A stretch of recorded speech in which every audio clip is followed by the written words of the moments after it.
Hello and welcome back to another video. Today we're taking an in-depth look at this 2014 Honda CR-V EXL. This car comes in a nice blue color.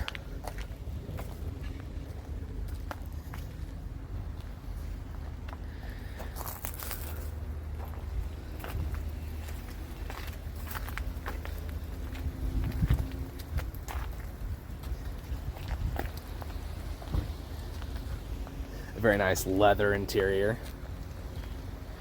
Your 17-inch alloy wheels. Here's a look at the window sticker. You can pause anywhere if you want to read.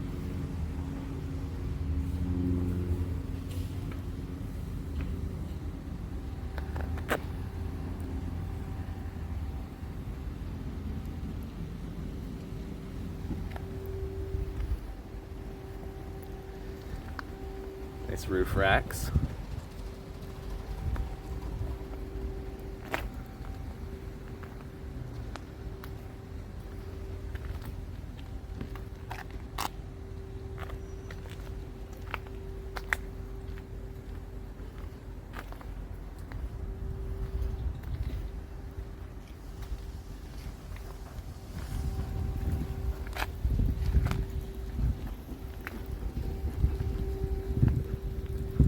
Let's go ahead and take a look at the key.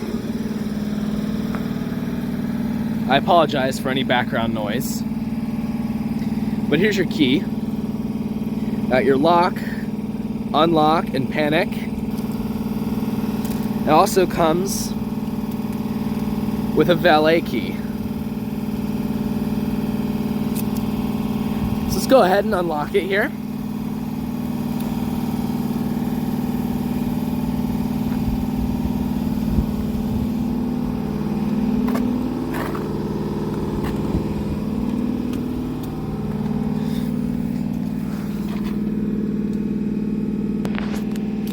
Very nice interior.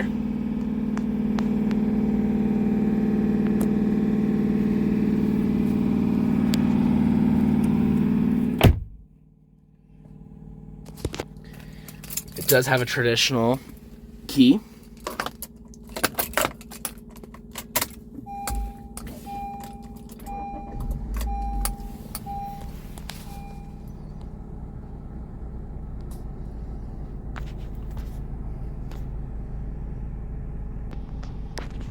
So taking a look at your door here,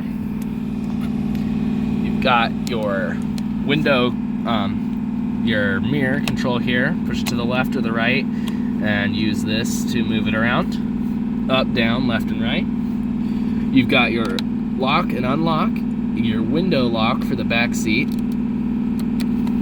You have one touch down, driver window. Also one touch up. However, the passenger window is not one touch. Same with the back seat.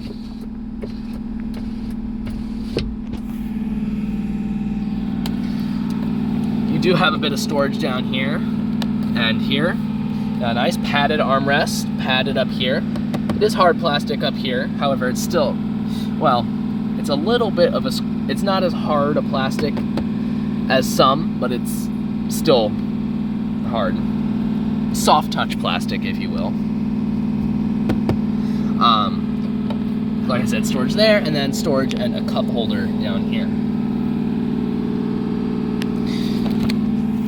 On the side of the seat here, you have your controls. You have forward, backward, seat back, up and down. You've got your lumbar support. Pretty standard. There's your pedals. Got a little storage cubby in there for coins. Here you've got your traction control off, and this button will calibrate your tire pressure monitoring system. Here you have an eco mode. You press that, it'll put the car in a way to drive a little more economically. Got some nice trim there, and an air vent.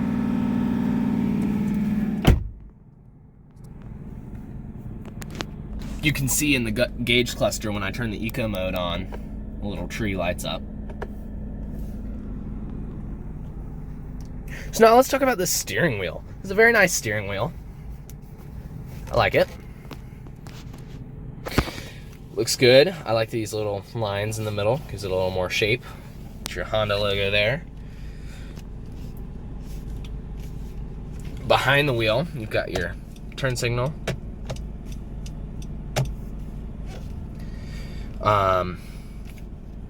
You've got your headlight controls and your fog lights there. I'll go ahead and show you those.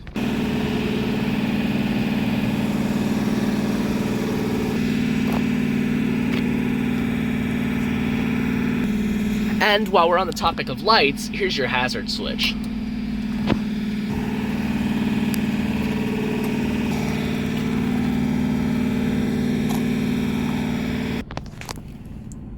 And then pull forward for your to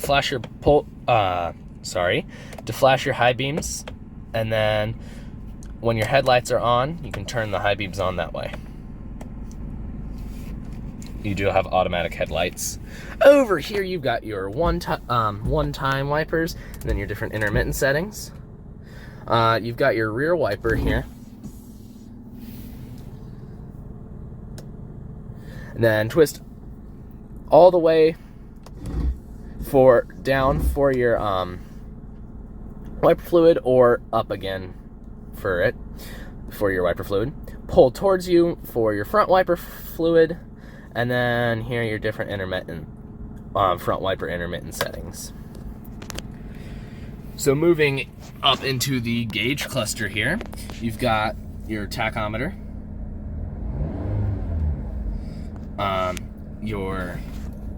here it will show you what gear you're in. So park, reverse, neutral, drive, 2, and 1. And then if you go into D3, it'll show there.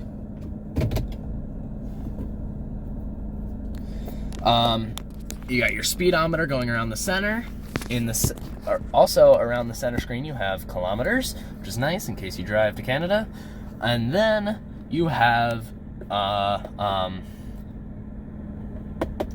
center screen here. You can scroll through a couple different things in there. You've got, sorry, I was using the steering wheel controls. Those don't do anything for in there. For in here, it's this knob here. So you press that, that'll switch you to range, your average fuel economy, tripometer, your oil life, and then your tripometer, your trip A, and a odometer. At the top, you have your current MPG, and then over here you have your engine temperature and the amount of fuel you have. I forgot to show, that's what the turn signals look like up in there.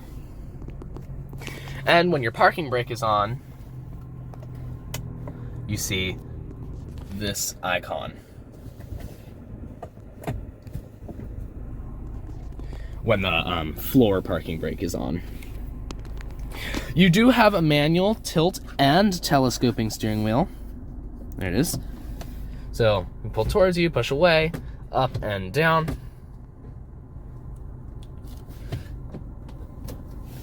You pull towards you to get it to start working, and you push back to turn it off.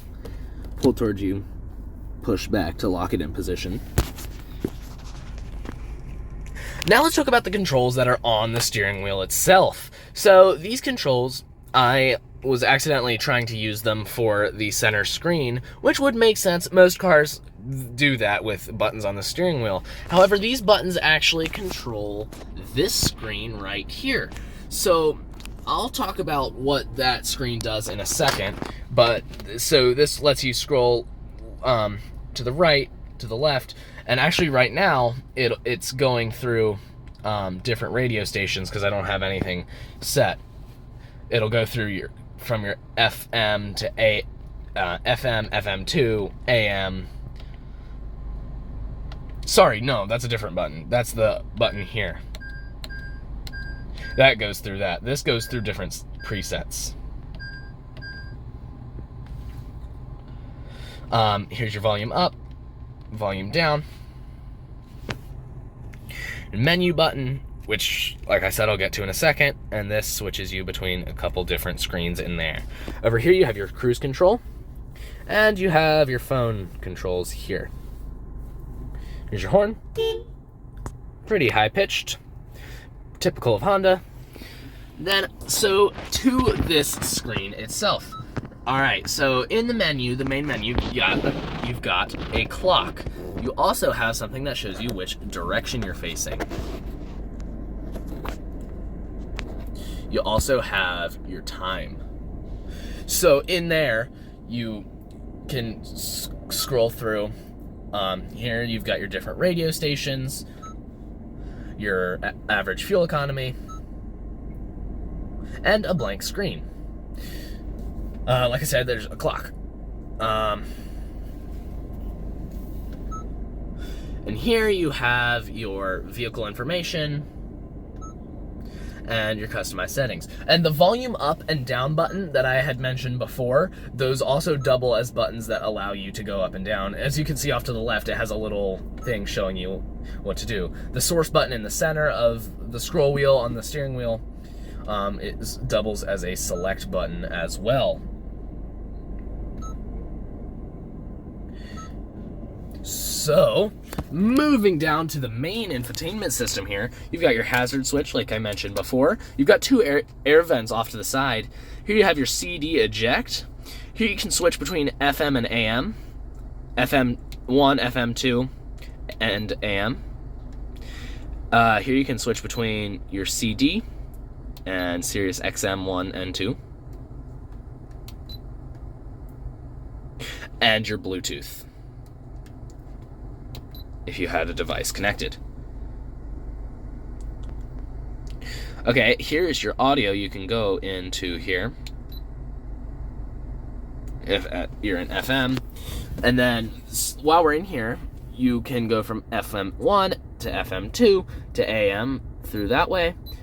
You click this and you can scroll through your different stations. Go to FM 1 here. You can select your different presets, and then you can tune here. And you can select through different stations. It's got a pretty good sound system. Not as good as some I've heard, but I'll let you all have a listen.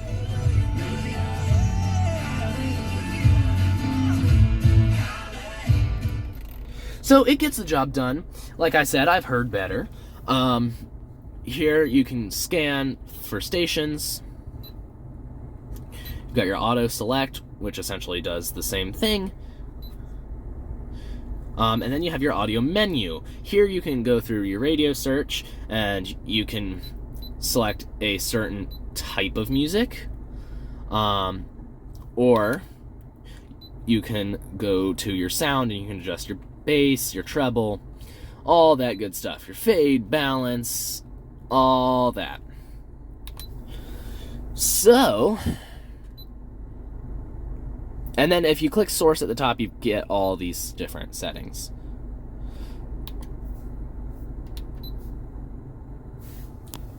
Alright, now, going back to the buttons on the side here, you have another button that you can use to seek through different stations.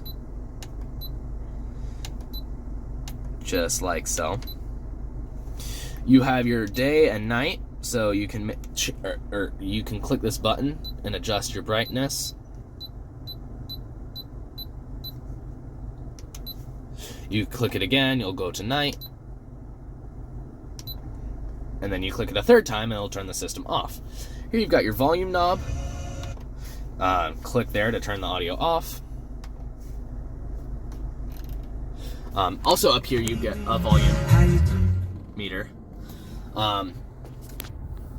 Over here you have your phone. You click there and you can pair a device. If you say yes, Please make sure Bluetooth is enabled and set to be discoverable on your phone. So it's searching, but now going to the map here, you've got your map. You can zoom in using this button.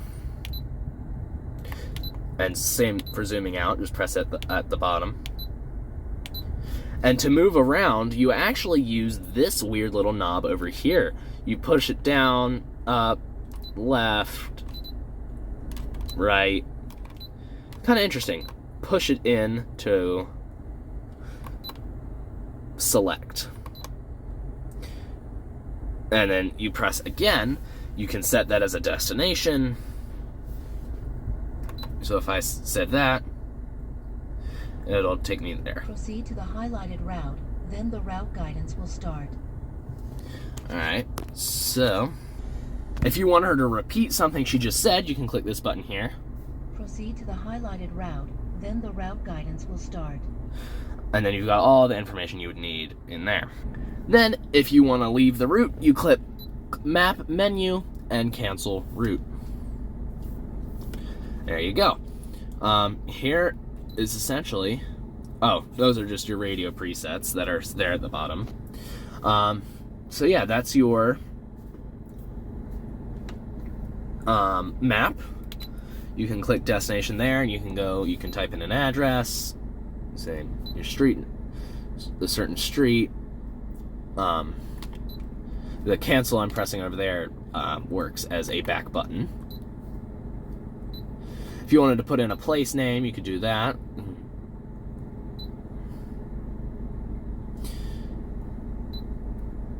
It's not like a normal keyboard. It is actually in alphabet. It's actually the way the alphabet is, the order.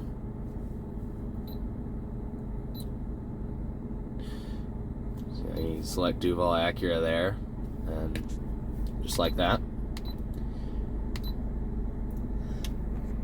Then you've got an address book, your place category, previous destinations, and a go home. If you set a home, you could have that as a preset and just click there. A place's phone number, you can search a place by their phone number. And a map input, coordinates, and a second home. So you could use that as your work, but it's just a second place to preset. You click that and it'll take you there, or show you the route to get there. And this will let you go to a specific intersection, it looks like, which is kind of interesting.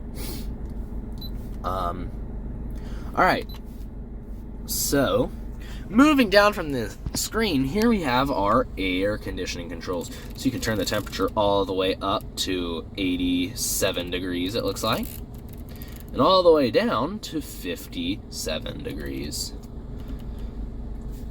Here you can sync them together.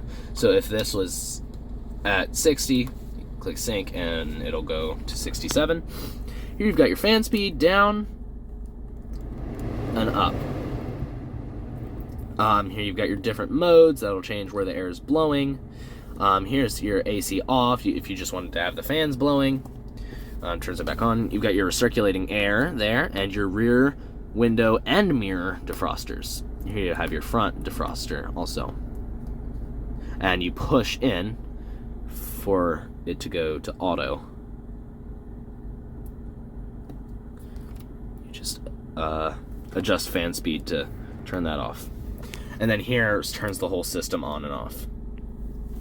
We've got a nice trim piece that runs all the way down there and across and over to there, which is nice. And then you have your gear shifter. I do want to say this gear shifter is a little weird because it's hard to tell which gear you're in sometimes. Like, sometimes you're not sure if you're in drive, or maybe you accidentally shift down to 2. But it does tell you in the gauge cluster. It's just a little bit hard to see on a bright day. If you are in drive and driving manually, you can shift into D3 if you want to go from first gear to second gear to third gear. And select that there. And when you're in reverse, you do get a backup camera. I'm unable to figure out the difference between these two cameras. They look the same, But then you also have a camera that looks directly at the ground, which helps if you're coming up real close to a curb. Anyway, the lines do not move with the wheels. Granted, this is a 2014 system, so pretty good for its time. Moving further down, you've got heated seats, 2 different settings, high and low. You got a little power outlet here, 12 volt, and the passenger gets heated seat as well. You've got 2 square cup holders here, and instead of a center console, you get a center console armrest. You get 2 armrests in the seat that fold up and down, and this down here, which will slide back to reveal some more power outlets, auxiliary, and USB over here.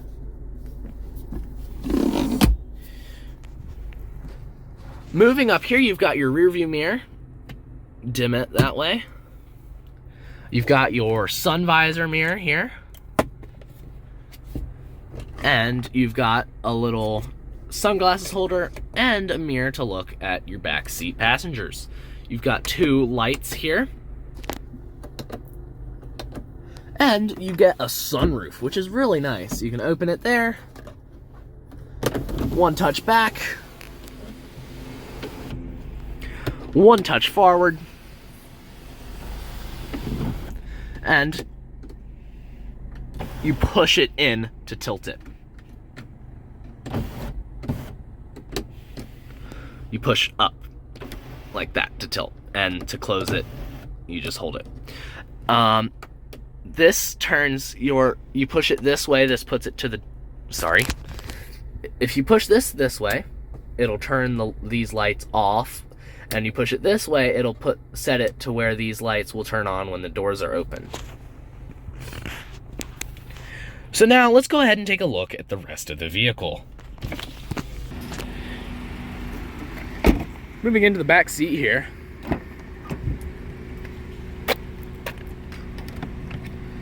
Nice window control here, padded armrest, cup holder.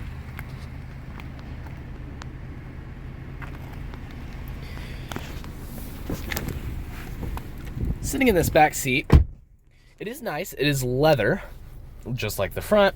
You've got decent leg room. I have the seat set up to where I would sit if I were driving, and I fit just fine behind myself.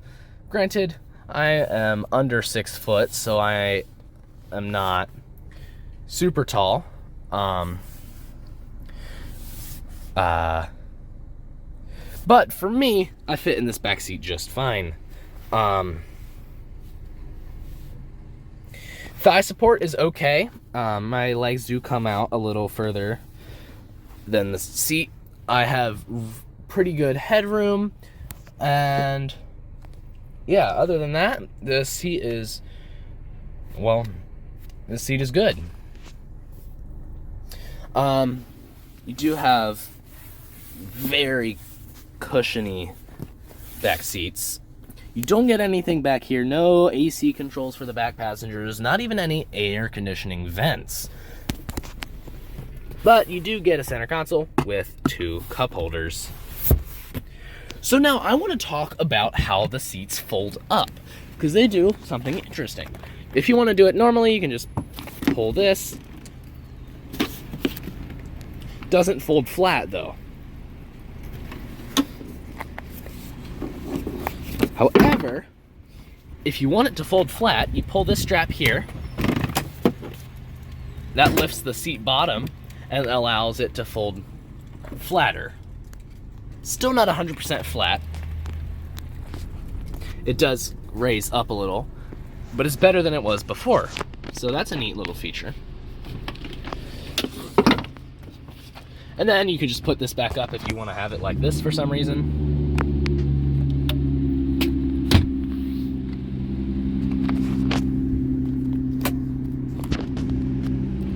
Let's talk fuel economy. To open the gas cap, you have to go into the inside here, pull this tab. You can open it up here. This car takes regular gasoline. It gets 22 city and 30 highway on gas mileage.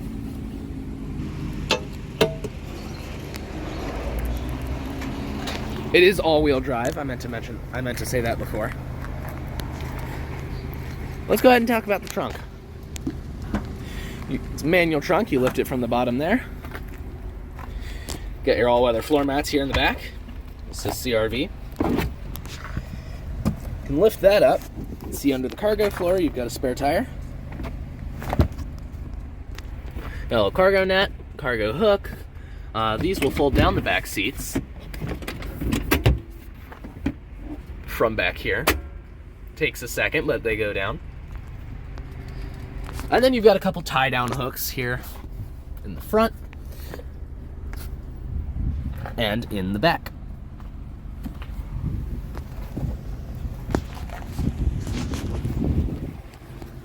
Like I said, it's a manual trunk. Just pull it down. You can see your backup camera right there.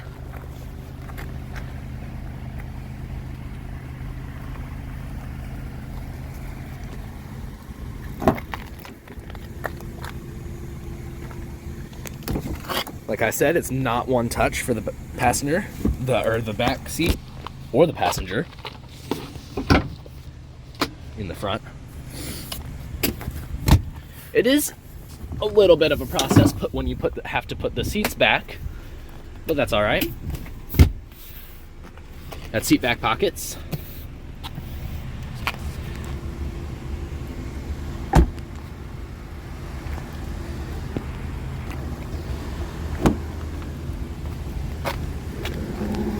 Your window control, door locks, same as the driver's door except for the mirror controls. You got a manual passenger seat. You do get a little cargo or storage there.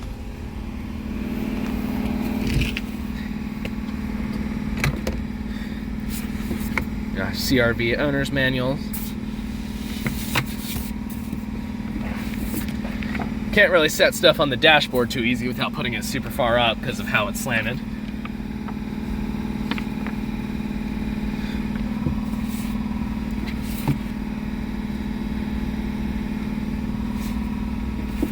But yeah, you get every book you need with this car.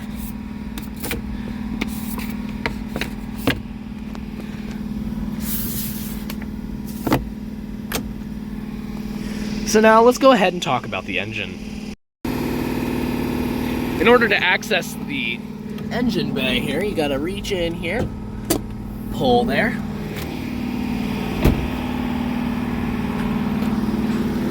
Come around to the front. There's your engine. This is a 2.4 liter inline 4. It's paired to a 5-speed automatic transmission. This car puts out 185 horsepower and 163 pound-feet of torque. Has a 0 to 60 of 9.4 seconds.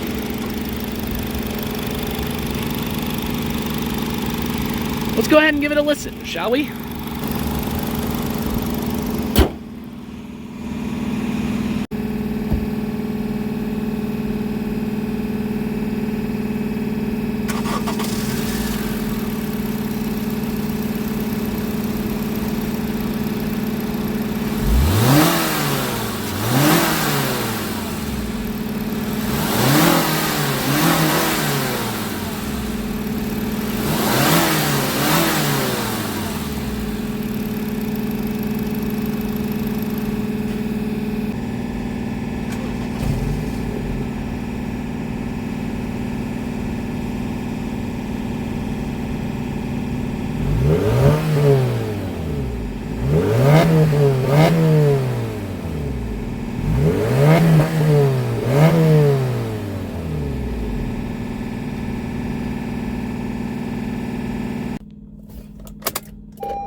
Thank you for watching this video on the 2014 Honda CR-V EXL. Again, I want to give a special thank you to Duval Acura, and especially Matt Sykes for helping me get everything situated and allowing me to film this vehicle. Again, thank you for watching. Have a good one. Bye-bye.